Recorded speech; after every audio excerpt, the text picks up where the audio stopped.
Okay, so this is card number 12, and it is a simple card, very simple. As a matter of fact, it kind of feels funny because it's so thin. It doesn't have all the layers that we usually have on it and everything.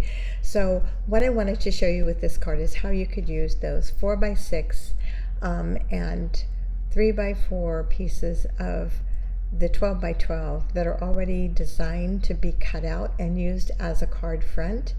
And so I wanted to show you that it's really not hard to do. It's just figuring out what you need to do with it and what card layout you're going to use. So the paper that I'm referring to is in the 12x12 that you received, and it is, let me find the one that's in here.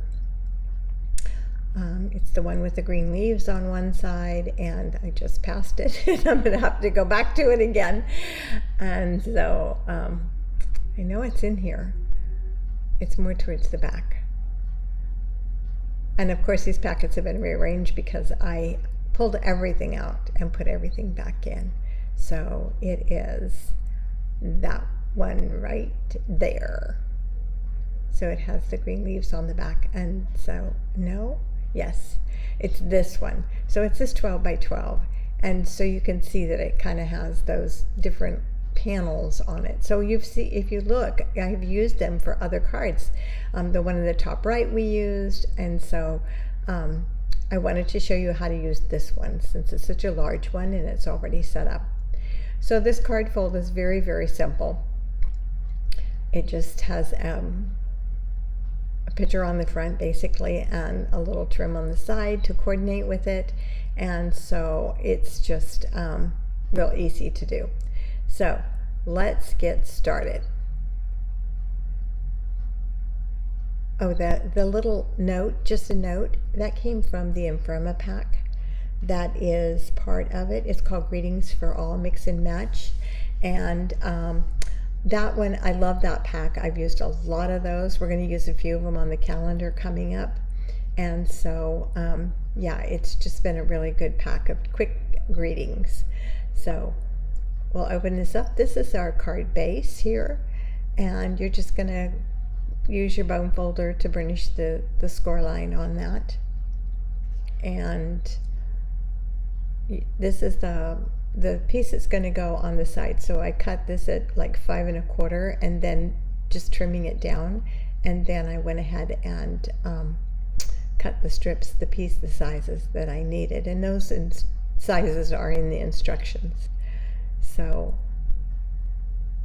I'm just going to attach this here, leaving that 1/8 of an inch all the way around the top and the right side and the bottom, so that you can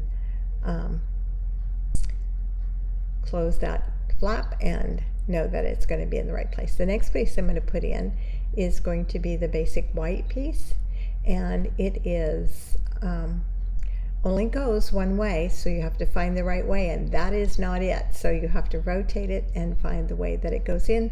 It fits in so that it leaves just that little bit of border from the sides and the top and bottom as well. So that is where you would write your greeting. And this is just a simple card, so it just calls for a simple little greeting, just telling someone you're thinking of them. So here I'm going to put on my designer series paper on the front, and I'm just leaving that little border around there again, 1/8 of an inch, and so it will complement the front of the card. I'm going to attach this little just a note, and I'm going to pop that up with a dimensional. So we'll stick that on the front of there, and it will pop up. It's the only thing on the card that's going to pop up.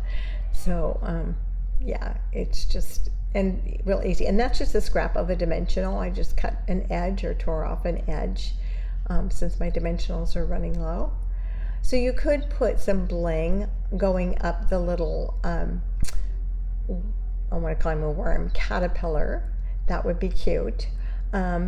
You could add, oh, and in your kit, and I forgot to do this in the video, but in your kit there are 3 purple gems that you can add to it. So that will kind of finish it off. And you could cut out another mushroom. but it would cover up the antlers of the bug, of one bug. So I think it's real simple. I did add Wink of Stella